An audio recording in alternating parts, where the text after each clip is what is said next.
Alaykoum salam. سامحوني pour le retard. أعوذ بالله من الشيطان الرجيم بسم الله الرحمن الرحيم الحمد لله رب العالمين الرحمن الرحيم مالك يوم الدين إياك نعبد وإياك نستعين اهدنا الصراط المستقيم صراط الذين أنعمت عليهم غير المغضوب عليهم ولا الضالين آمين اللهم صل وسلم على سيدنا محمد وعلى آله وصحبه وسلم تسليما كثيرا طيبا مباركا فيه. Voilà, Inch'Allah, notre sujet c'est les mérites des 10 premiers jours de Dhul Hijjah. Tout d'abord, connaître la valeur de ces 10 jours. Allah Azza wa Jalla les a donné serment par ces 10 jours. Il a dit wa layalin ashr, et par les 10 nuits, par l'aube et par les 10 nuits. Alors, regardez la valeur. Et Allah, si elle donne un serment, il donne un serment par une chose grandiose. Donc on doit l'estimer, on doit la honorer. لابد أن نعظم هذه الأيام. قال الله عز وجل عن هذه الأيام كذلك وهي الأيام المعلومات. قال واذكروا الله في أيام معلومات. Allah Azza wa Jalla dit et pour invoquer le nom d'Allah aux jours bien déterminés. عندي نسخ هكذا شوفوا ما شاء الله.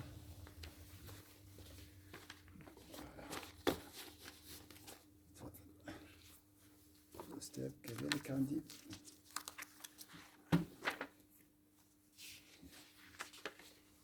قلت لكم بعد المغرب الحديث الجميل هذا. Il y a un joli hadith parce que j'ai peur d'oublier. نعطيك خويا. حديث جميل وسبحان الله أول مرة أقرأه. من قام ليلة في هذه الأيام كأنما قام ليلة القدر. Si tu veilles une nuit pendant ces 10 jours, comme si tu as veillé la nuit des destins. Et si tu jeûnes un jour pendant les 10 jours de Dhul Hijjah, c'est comme si tu reçois l'équivalent de jeûner une année. والله يا عظيم يا سبحان الله. شوف ربي كريم سبحانه. تفضل. جي encore. فهي الأيام المعلومات.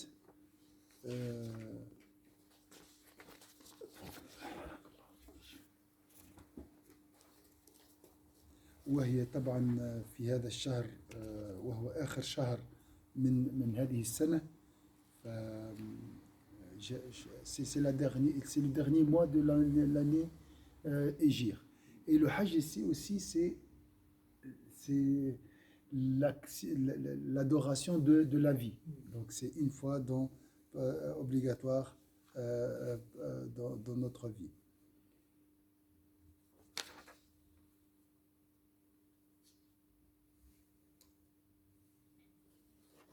Bien sûr, la meilleure adoration, c'est faire le Hajj ou faire la Umrah. La Umrah est très importante, bien sûr. La page 2, la Umrah efface les péchés jusqu'à la Umrah suivante. Et le pèlerinage pur de tout péché, Al-Hajj al-Mabrour, n'a autre récompense que le paradis. Al-Umratu ila al-Umrati wal-Hajju ila al-Hajji kafaratu lima baynahuma wal-Hajju al-Mabrour laysa lahu jaza'un illa al-Jannah. Donc le jeûne est bien sûr en dehors du mois de Ramadan. Chaque fois que quelqu'un jeûne un jour par amour de Dieu, Dieu éloigne grâce à ce jour son visage du feu de l'enfer d'une distance égale à ce qu'on parcourt en 70 ans. Allah yuba'idu anka an-nar 70 kharifan idha sumta lillah yawman hubban lillah. Ça, c'est le jeûne pendant le mois, en dehors de ces 10 jours. J'ai dit, celui qui jeûne, par exemple, lundi, recevra la récompense de jeûner toute une année. Un jour est l'équivalent de jeûner, surtout pendant cette période où les journées sont longues. la récompense est encore plus amplifiée. قال أحد الصالحين قال لولا ثلاث ما تمنيت الحياة مرافقة الإخوان والصوم في الهواجر و وصوم الليالي وقيام الليل. Il a dit, je vis pour trois raisons. Rencontrer mes frères et échanger sur le savoir, veiller la nuit et jeûner, veiller la nuit, les nuits de l'hiver qui sont longues et jeûner les jours de l'été parce qu'ils sont difficiles et longs aussi. Il a dit ça c'est mon seul plaisir. Oh, subhanallah. Ça c'est... Alors le jeûne, on se prépare, Inch'Allah, bien sûr, le jour de Arafat, vous jeûnez ce jour, il fait absoudre les péchés de l'an passé et de l'an en cours. صيام يوم عرفة يغفر الذنوب السنة الفائتة والسنة الحاضرة. Et bien sûr, c'est le 9e jour de Dhul Hijjah. Alors, le Eid, Inch'Allah, le 20, le premier jour de Dhul Hijjah, c'est demain. Ça, non, on a commencé déjà, après le Maghreb, ça commence après le Maghreb. Et le jour de l'Eid sera le 20 juillet. 20 juillet. Arafat le 19. Arafat le 19. 19 juillet. Alors, comme ça. Bien sûr, parmi les bonnes actions à accomplir, c'est faire le repentir, demander le pardon d'Allah Azza wa Jal. Et Inch'Allah, Allah il est très généreux. Cinquièmement, donc multiplier les bonnes actions parmi les actes surrogatoires tels que la prière salat, l'aumône, l'effort intime sur soi, la lecture, le commandement du bien et l'interdiction du mal et autres actions, car la rétribution de ces actions se multiplie durant ces jours. Donc, on ne sait pas exactement comment ils sont. Là, pour la prière de nuit, Allah nous a dit, hein, imaginez juste quelques échantillons, il nous a donné Allah. Veiller la nuit pendant ces 10 jours, c'est comme si tu as veillé la nuit des destins. Jeûner un jour pendant ces 10 jours, c'est comme si tu as jeûné toute une année. Imagine après les actions surrogatoires, le sourire pour ton frère, faire le bien, donner une aumône pour les pauvres, offrir un mouton, un sacrifice pour les gens qui sont dans... Ah, ça, c'est formidable tout ça. Et tout ça, si on ne sait pas exactement la limite de la récompense. Donc c'était une bonne surprise, Inch'Allah. Durant ces jours, il est recommandé de faire le takbir. Oui, ça c'est aussi, il ne faut pas oublier. Takbir sans limite maintenant. À chaque fois, tu dis Allahu Akbar, d'accord. Par contre, la veille de l'Eid, ça commence le takbir de la sunna du prophète après chaque prière, comme vous savez, jusqu'au dernier jour de Tashriq. Donc le jour de l'Eid, la veille de l'Eid, le jour de l'Eid, le premier jour, deuxième jour, troisième jour après l'Eid. C'est après chaque prière. Et Allah est grandiose. On voit les signes de la grandeur d'Allah Azza wa Jal dans la prière, dans l'histoire de Sayyidina Ismaïl et Sayyidina Ibrahim. On voit la grandeur d'Allah, et 3 millions pas avant cette année, 3 millions de pèlerins de toutes les couleurs unis et rassemblés à la terre de Arafat. Tout ça, ça prouve que Dieu est plus grand. Donc, il est recommandé de sacrifier une bête au vin, caprin, au bovin, au chameau. Et là, la dernière fois, j'ai donné un petit résumé concernant l'islam pour les agents de détention. Donc, parce qu'ils ont un contact avec les musulmans et tout. Et j'ai parlé de la fête des deux fêtes. Et une agent m'a posé la question. Elle m'a dit, vous faites quoi pendant la fête de sacrifice? Moi j'ai dit, Ça sera là, c'est pas une bonne question ça.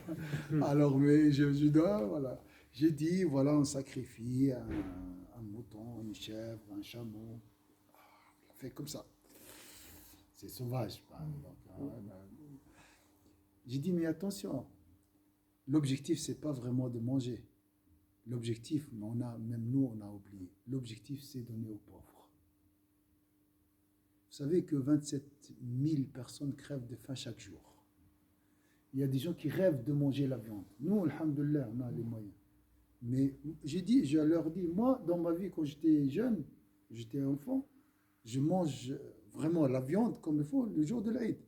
Mais sinon, moi, c'était vraiment la fête. La fête, c'est pour ça. Mais voilà, c'est si nous ne suivons vraiment pas la tradition, hein, la tradition, la tradition prophétique, si nous ne suivons pas les coutumes, nous devons donner le 2 tiers. Un tiers comme cadeau pour un chrétien, pour ton voisin, même ici, tu peux donner l'un tiers pour ton voisin comme cadeau. Et l'un tiers comme aumône pour les pauvres. Et tu gardes un tiers pour toi. Ça, c'est la sunna du prophète. Donc l'objectif, c'est pas vraiment, le festin comme c'est le cas malheureusement. Les coutumes tuent la finalité de la religion. C'est un moment pour consommer plus. Non, le Eid, c'est un moment pour donner aux pauvres. يشهد منافع لهم ويذكروا الله في أيام معلومات على ما رزقهم من بهيمة الأنعام فكلوا منها وأطعموا البائس الفقير. Ils ont dit ça, c'est la finalité. Donc il faut juste rappeler les gens parce que voilà, c'est pas l'objectif vraiment de faire couler le sang. D'accord? C'est pas ça l'objectif. L'objectif, c'est penser pendant cette fête aux nécessiteux. Donc ça aussi, c'est une sunna. Si tu peux l'appliquer ici donc d'une manière comment on dit, légitime et selon la loi, c'est possible dans les abattoirs. Sinon, tu peux offrir, tu demandes à quelqu'un de faire le sacrifice à ta place, en dehors de la Suisse. C'est la sunna du prophète sallallahu alayhi wa sallam et il ne faut pas l'abandonner.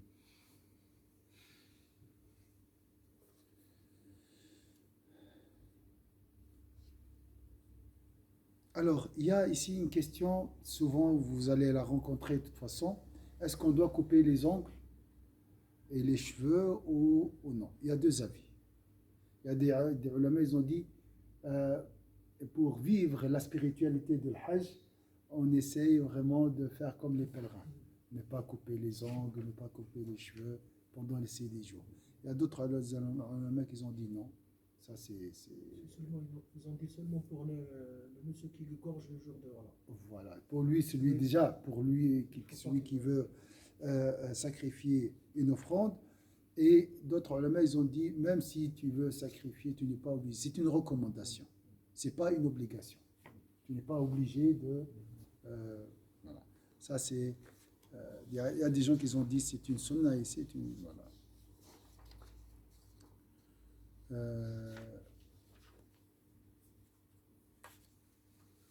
Bien sûr, il ne faut pas oublier la prière de l'Eid. Le musulman doit se déployer à accomplir la prière de l'Eid et à assister aux prêches pour en tirer profit. Connaître, bien sûr, la finalité de ce mois béni. Donc, comme j'ai dit, Allah a donné serment dans Surat al-Fajr par ces 10 jours.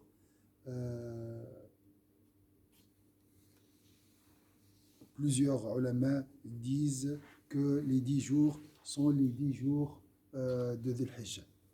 D'autres, ils ont dit les 10 nuits, par les 10 nuits, c'est les 10 nuits de Ramadan. Voilà, il y a une divergence entre les ulama.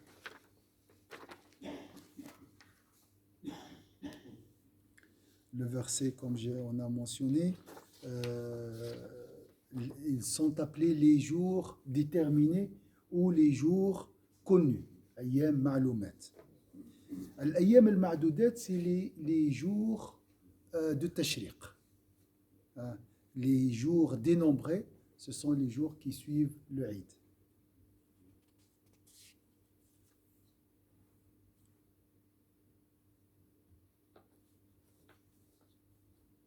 Alors, un hadith très beau concernant ces jours bénis.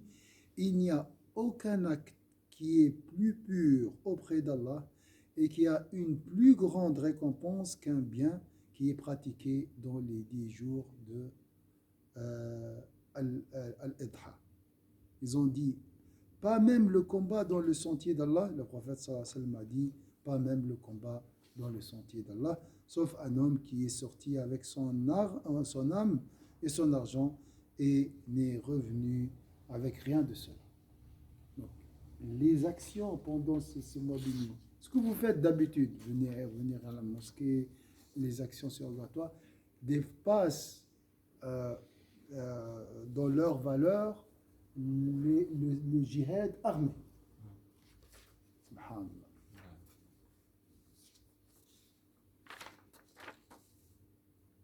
ما من عمل أزكى عند الله ولا أعظم أجرا من خير يعمله في عشر الأضحى قيل ولا الجهاد في سبيل الله قال رسول الله صلى الله عليه وسلم ولا الجهاد في سبيل الله إلا رجل خرج بنفسه وماله فلم يرجع من ذلك بشيء. La page 6. Alors il y a ici deux hadiths concernant le jeûne. Le prophète sallallahu alayhi wa sallam jeûnait les 9 jours de Dhul Hijjah. Il y a un autre hadith où Sayyidah Aïcha dit non, il n'a jamais jeûné les 10 jours de Dhul Hijjah. Donc peut-être il a jeûné une fois et il n'a pas jeûné une autre fois. Donc c'est ça. Mais les ulama ils ont dit on doit suivre le hadith où le prophète sallallahu alayhi wa sallam où c'est mentionné que le prophète a jeûné tous les 9 jours de Dhul Hijjah. وعن بعض أزواج النبي صلى الله عليه وسلم أنه كان يصوم 9 من ذي الحجة ويوم عاشوراء و3 أيام من كل شهر أول 2 من الشهر وخميسين. Donc d'après Sayyidina Hunaïda d'après Hunaïda binti Khalid, d'après une femme parmi les épouses du prophète sallallahu alayhi wa sallam, le prophète sallallahu alayhi wa sallam jeûnait les 9 jours de Dhul Hijjah. Le jour de Ashura, donc le Ashura c'est le 10e jour de Shahr al-Muharram, le premier mois de l'année Hijr. Donc le mois prochain. D'accord. Le jour de Ashura est 3 jours chaque mois, les jours les jours blancs. Le premier lundi du mois et de jeudi. Ici c'est mentionné, donc le premier lundi du mois et de jeudi. Dans un hadith, il nous parle des jours, les jours blancs. Donc, l'imam Muslim a rapporté, d'après Sayyidah Aïcha, je n'ai jamais vu le prophète sallallahu alayhi wa sallam jeûner durant les 10 jours. Donc ici, on parle des jours de Dhul Hijjah. Sayyidah Aïcha, ma ra'aytu Rasulullah sallallahu alayhi wa sallam sa'iman fil ashri qat. Donc ici, les ulama ont jumelé les deux hadiths en expliquant que chacune des deux épouses du prophète sallallahu alayhi wa sallam a informé de ce qu'elle a vu. Or, celle qui affirme qu'elle a vu le prophète sallallahu alayhi wa sallam jeûner apporte une science supplémentaire et son avis doit donc être prépondérant. Donc ça c'est les avis des ulama. Donc, les ulama ils ont traduit azka par agréé ou aimé. Aucune action n'est plus aimée par Allah que celle accomplie durant ces 10 jours, les 10 premiers jours de Dhul Hijjah. Le hadith, donc la suite, on l'a vu. Donc, page 8. Alors, le prophète, il a dit, sallallahu alayhi wa sallam, il n'y a pas de jour où les bonnes œuvres sont mieux agréées par Allah autant que les 10 premiers jours de Dhul Hijjah. Multipliez-y le tahlil, la ilaha illallah, le takbir, Allahu Akbar, et le tahmid, alhamdulillah.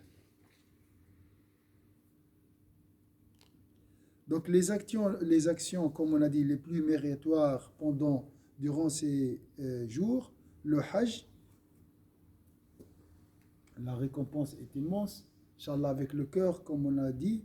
Celui qui aura fait le pèlerinage sans commettre d'actes impudiques, ni de désobéissance, reviendra tel qu'il était le jour où sa mère l'a enfanté. Maintenant, quand tu lis ça, tu dis, subhanallah, absous de ses péchés. Inch'Allah, avec le cœur, tu recevras la récompense cette année, Inch'Allah. Donc la page 8. Accomplissez fréquemment le hajj et la umrah, car leur accomplissement fréquent repousse la pauvreté et les péchés. Les gens disent, c'est cher le hajj. C'est vrai, c'est un investissement. Cet argent est un investissement. Et chaque franc dépensé dans le hajj est multiplié par 700. C'est comme si donc, tu payes ici 1000 francs, il faut le multiplier par 700 fois, comme si tu as donné ça comme aumône. Repousse la pauvreté et les péchés de la même façon que le soufflet élimine les scories du feu, du fer, de l'or et de l'argent. Un hajj accepté par Allah n'a d'autre récompense que le paradis.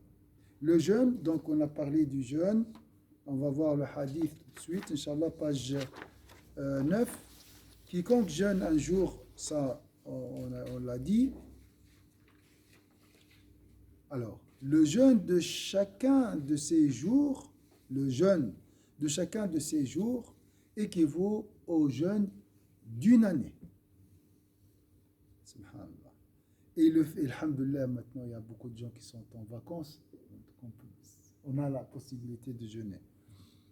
Et le fait de rester debout en prière durant chacune de ces nuits équivaut à prier durant la nuit de destin. Donc, je rappelle, aujourd'hui, Inch'Allah, à 3h15, nous avons la prière de nuit ici dans la mosquée. Le jeûne de jour de Arafat, qui est compris dans les 10 jours, j'ai espoir que le jeûne du jour de Arafat efface les péchés de l'année précédente et de l'année en cours. Celui qui jeûne le jour de Arafat, il lui sera pardonné les péchés de 2 années consécutives. Ça, c'est une rahmat d'Allah Azza wa Jal. Donc la lecture du Coran, il y a plusieurs hadiths qui vous connaissez. Donc il est meilleur pour l'un de vous de se rendre de bonne heure à la mosquée, alhamdoulilah, c'est votre cas, il faut juste penser à ça, et revivifier toujours l'intention, et d'apprendre un verset ou de lire 2 versets du livre d'Allah que de posséder 2 chamelles. Ça, c'est la richesse. La chamelle, chez les Arabes, c'est un signe de richesse. Avoir des chameaux et tout. Donc, la vraie richesse, c'est la richesse spirituelle.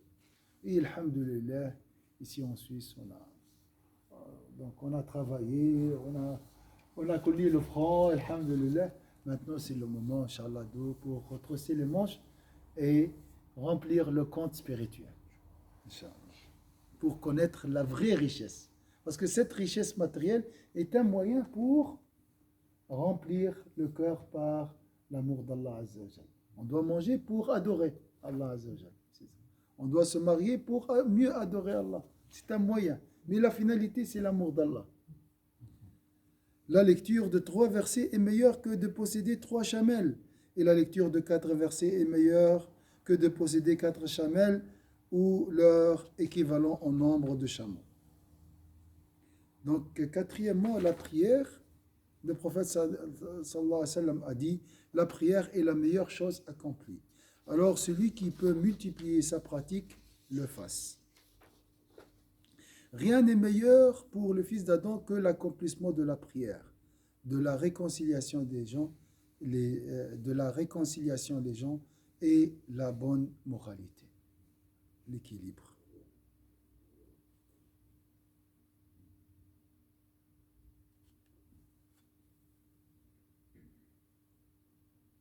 Alors, cinquièmement, l'évocation d'Allah Azza wa Jal.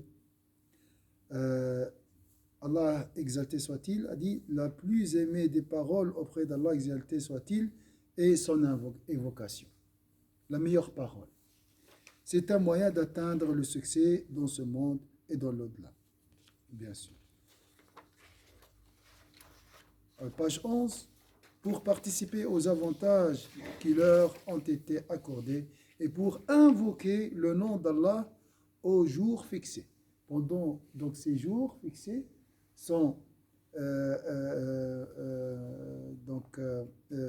prescrites à nous pour invoquer Allah Azza wa Jal.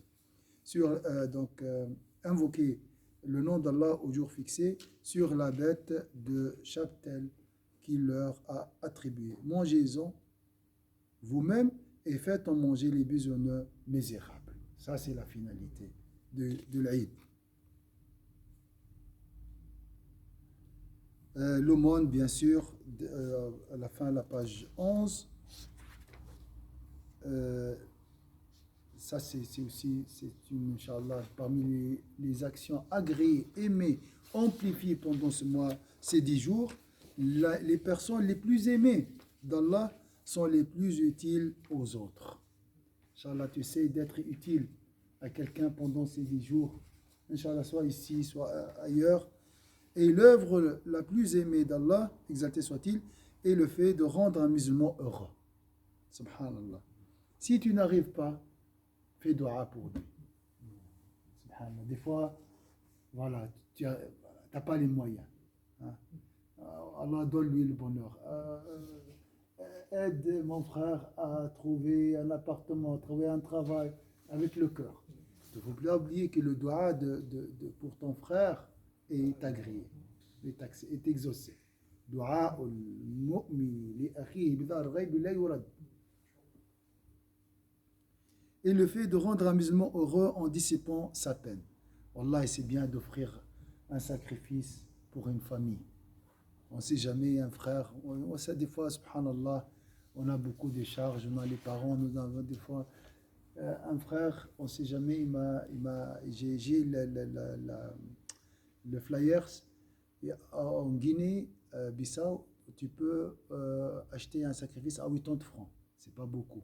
Donc tu peux introduire la joie pour une famille, et là-bas c'est vraiment la pauvreté.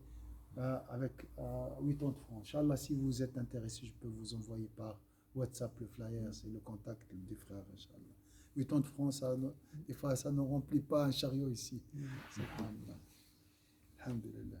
Donc, sur ce mahla al-hadith, ça c'est l'objectif de l'Aïd. C'est vraiment introduire la joie et rendre quelqu'un, un être humain heureux. En dissipant sa peine, en remboursant sa dette ou en le rassasiant. Le sacrifice, l'homme n'accomplit aucune œuvre plus aimée d'Allah le jour du sacrifice que celle de faire couler le sang de la bête. La page 12-13. La bête viendra le jour de la résurrection avec ses cornes, sa fourrure et ses sabots. Allah accepte le sacrifice avant même que le sang n'ait coulé. Parce que la question, ce n'est pas question du sang coulé, hein? C'est question de piété.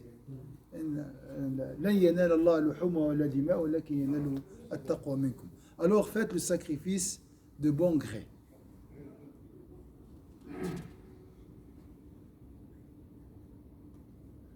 Voilà. Et on a fini. Subhana rabbika rabbil izzati amma yasifun. Taqabbal Allah minna minkum.